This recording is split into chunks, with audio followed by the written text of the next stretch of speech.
As kids in the 90s, we never gave much thought to canon. Movies, games, and books just came out, and you accepted the order of release was the intended order of what you were watching, or playing, or reading. The idea of prequels hadn't yet hit the mainstream. Sure, we had movies like Indiana Jones, where the second one actually takes place a year before the first, but back then, it was thought of more like fun trivia than an element of world building. Sonic CD is sort of another example of this. Sonic CD was being developed at the same time as Sonic 2. The original Sonic team was divided after the first game's release. Some of the staff were in the US making Sonic 2, and those that stayed in Japan made CD. A lot of ideas crossed over from one another because of this split. Maybe this is the reason why, in some ways, Sonic CD feels more like the successor to Sonic 1. Level designs of CD were even made to feel like updated rehashes of the levels from Sonic 1. What I really want to talk about today, though, is how, over the years, there have been many theories and debates among the fans as to where CD falls in the official canon. You could argue that the Spin Dash and Super Peel Out in CD feel like unrefined versions of the Spin Dash in Sonic 2, which ends up being like a combo of the two. Is CD after Sonic 2, since that was when it released? Doesn't 3 take place right after 2? So CD is after 3, right? But then where's Tails? What happened to Knuckles? Could CD be after 1? The sprites of Sonic CD look more like the sprites in Sonic 1. CD didn't release till after 2 came out, but 2 has that weird robot Sonic at the end. Why would Robotnik build that after he built the ultimate Sonic robot, Metal Sonic? Now, I want to throw my hat into the ring, pun slightly intended, and offer why I think Sonic Origins definitively placing Sonic CD between Sonic 1 and 2 was absolutely the right choice for the entire classic game's narrative, and why Robotnik building a less efficient robot in the story directly after such an epic creation as Metal Sonic makes perfect sense.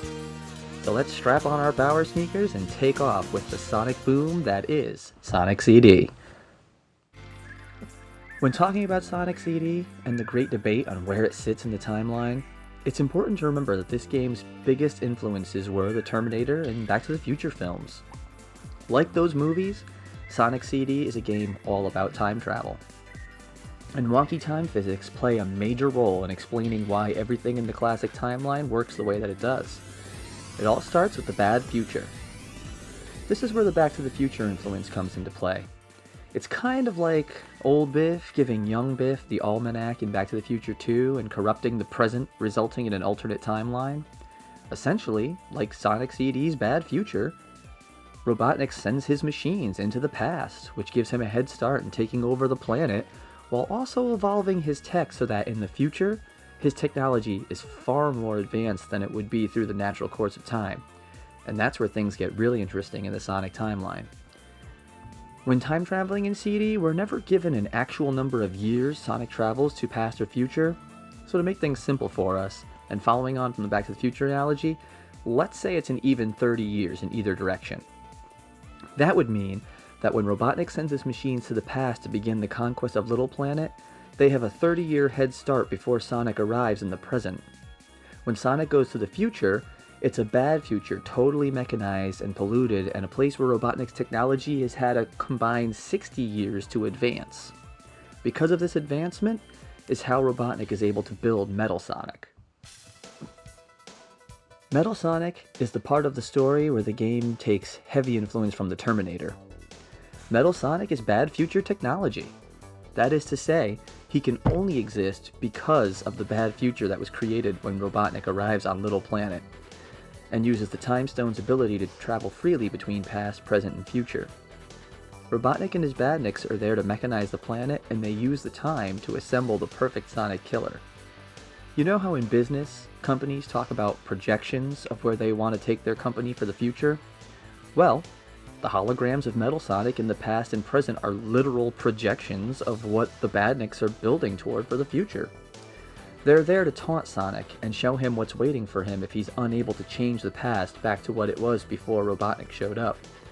The corrupted, bad future is why Metal Sonic exists here and now at all. The only time we see him physically in the present is when he shows up to capture Amy to draw Sonic into the bad future to face him one-on-one. Metal Sonic wants Sonic to see what the world he comes from looks like, the world he needs to make sure happens so he can exist. The race against Metal Sonic is symbolic. It's a race against time. Sonic needs to defeat Metal, not just to save Amy, but to stop Robotnik and ensure the past is saved. Metal needs to defeat Sonic to ensure the bad future stays that way and make sure that he's created. If Sonic is able to change the past, then Metal Sonic will never be made. He can't exist in our present time without that head start and Robotnik programming from those extra years of evolution. Metal Sonic is a benchmark. Robotnik in the present time, post-Sonic 1, cannot build something as sophisticated as Metal Sonic. He needed that head start from the time travel provided by Little Planet in order to be able to build Metal. But that doesn't mean he won't try. Now that Robotnik has had a taste of what he can be capable of, he's going to do his best to build up to that level of technology. The hardware is there to be sure, but the software needs time to develop, and Robotnik is just the evil genius to keep building toward making that bad future he saw a reality. Little Planet was like a dry run, a rough draft of world conquest on a small scale, but also served as a way to create a base from which to launch his ultimate push to conquer the rest of the larger world. Having been thwarted in this attempt by Sonic, Robotnik builds the Death Egg in Sonic 2 as a means of recreating something close to what he accomplished in CD. This is one example of why CD comes before Sonic 2. Another is Mecha Sonic. For years, a lot of us didn't know the true name of that robot Sonic we fought at the end of Sonic 2. Back in the day, we called it Silver Sonic, just like the name of the robot in the Game Gear Sonic 2. Recently, both the action figure from Jakks Pacific and some resurfaced original concept art confirmed that this robot's name is Mecha Sonic. What's most fascinating about the concept art was that the details of this robot had design elements similar to Mechagodzilla. Once this was revealed was when it hit me. Something that I never even considered for years. Something that changed the entire way I looked at the end of this game, and what solidified for me once and for all why CD must come before Sonic 2 in the timeline. For years, I'd always looked at this scene and thought it was just kinda neat that Robotnik looks on from a little viewport or screen as his robot Sonic fights the real Sonic. However, in the Godzilla films, Mechagodzilla always starts as a remote-controlled machine.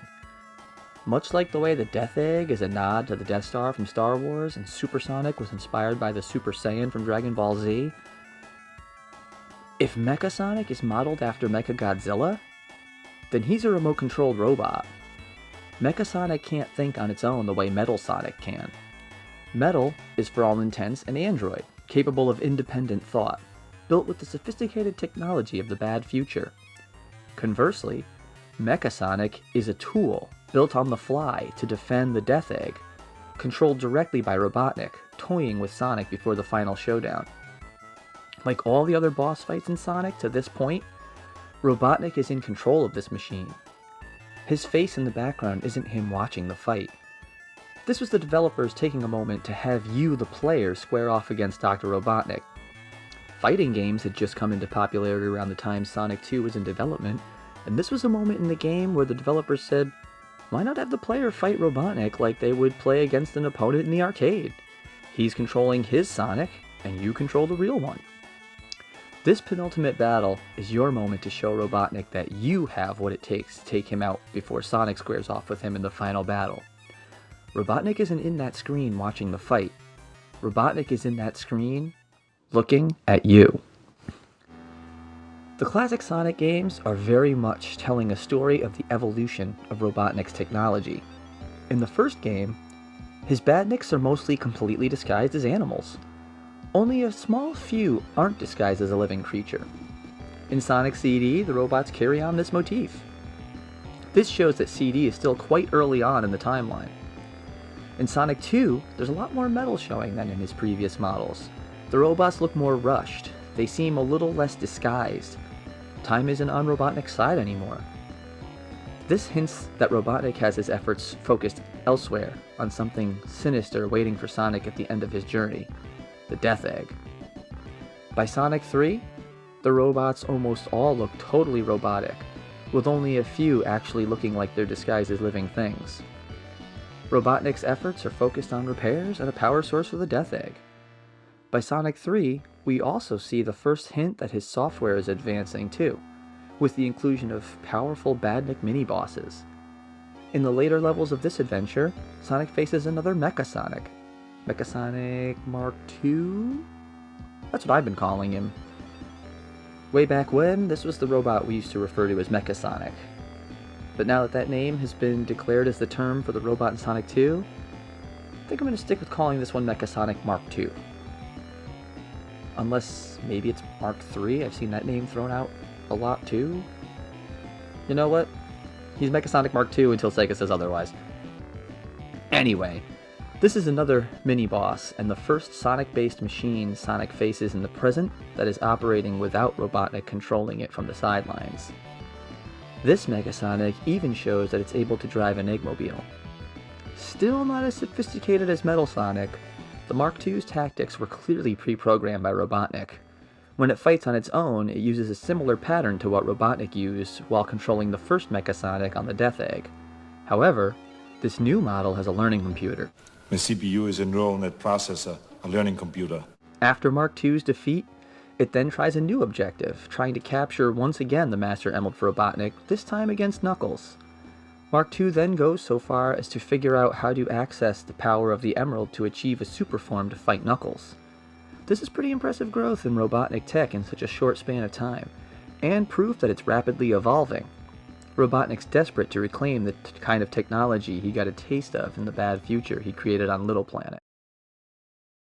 Knuckles Chaotix. I plan to delve into Knuckles Chaotix more in a future video, but for now, we need to focus on what's significant about this game. It's the first game in the series that we face Metal Sonic in the present timeline, without Robotnik having to rely on the time travel physics from Little Planet. Robotnik has done it. This game shows us that Robotnik, after his several defeats in the previous games, has finally been able to catch up to the technology he saw in the bad future he created on Little Planet. Metal Sonic lives, and we face him in this game, essentially, for the first time in the present. This both is and is not the same Metal Sonic from CD. This Metal Sonic is the same hardware of the one from CD, but this one didn't need the 60-year pass to bad future software development in order to be created. Robotnik is finally able to make this happen in the present timeline. Robotnik's software has caught up exponentially to what he was able to achieve with help from those wonky time physics on Little Planet. The true Metal Sonic exists now. On a final note, I hope if you were like me and looking for a reason to defend or justify why Sonic CD is between Sonic 1 and 2 as its place in Sonic Origins, this video gives you a decent case. Thank you for watching.